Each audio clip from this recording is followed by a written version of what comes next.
Uy, nangat ako. Ayun. Asan? Ano? Asan? Ayun. Asan? Ayun.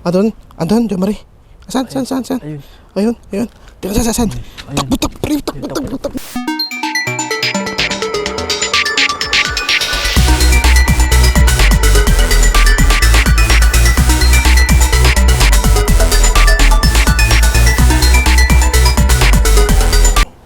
Yo, what's up? Ako pala si Bert Porte. Jo Marie nga pala. Yan. Yan. At tayo ngayon ay mag-ahanap ng multo dito mismo sa Roxas District. Yan. Roxas District po. Yan. Maraming kababalakan dito.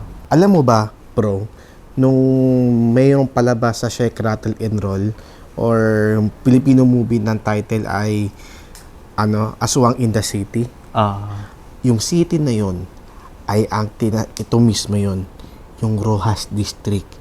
So ito, hindi to fake Ayan Ayan. 12:32 ng madaling araw. So tamang-tama to, perfect sa ating pag-ghost hunting. Kasama nyo, let's go. Tara. Let's go.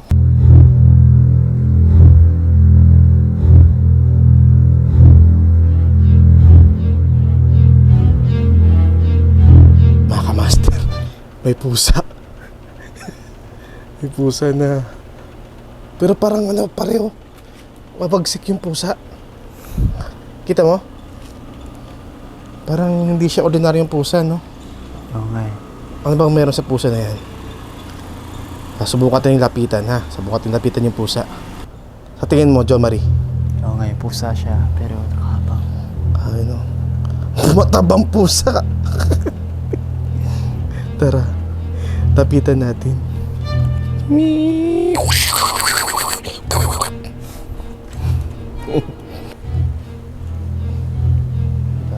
May nakita na kaya?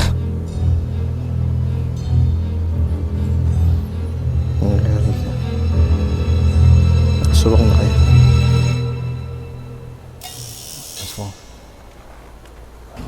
Aswang? Nandiyan ka ba ba? Aswang? Subukan natin maghanap ng elemento.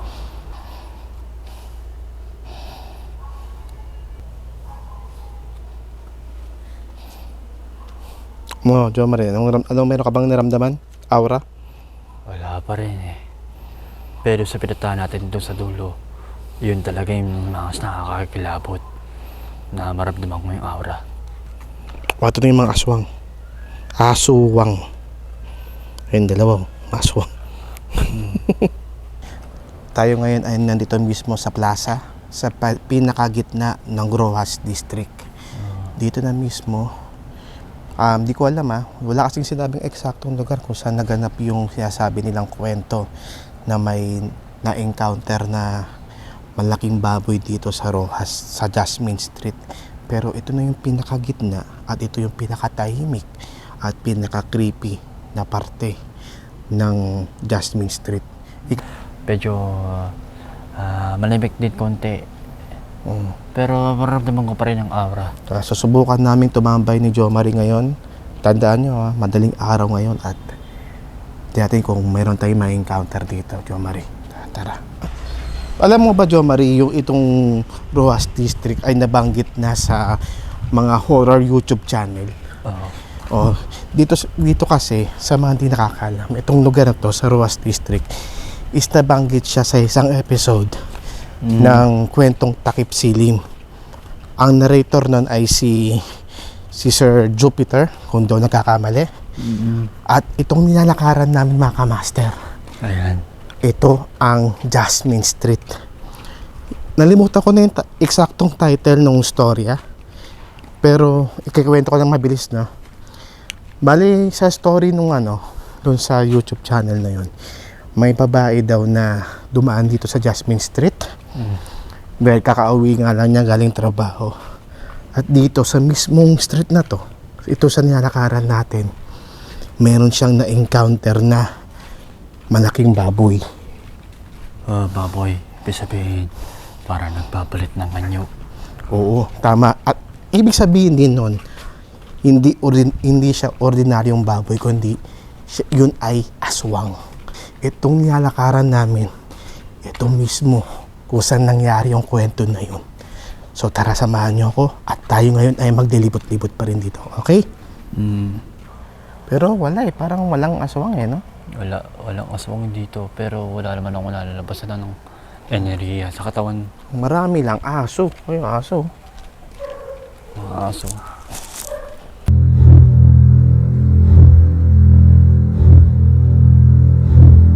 Uy, nakita ko. Ayun. Asan? Asan? Ayun. Asan? Ayun. Andon, John Marie. Asan? Ayun. Ayun. Teka, saan? Takbo.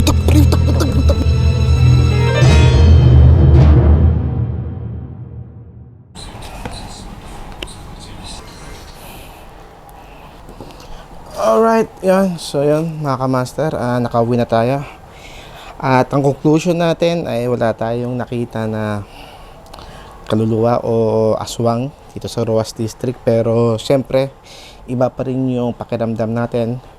Yung pakiramdam at aura, siguro points na yon para masabi natin na ang isang lugar ay may na-experience tayong kakaiba din. Wala man tayong nakita, wala man tayong nahawakan, pero meron tayong naramdaman. So by the way, ako pala si Bert Portea. At kapag hindi ka pa nakapag-subscribe dito sa ating channel, is please subscribe na para ikaw ay laging updated sa mga susunod ng mga videos. So bye-bye!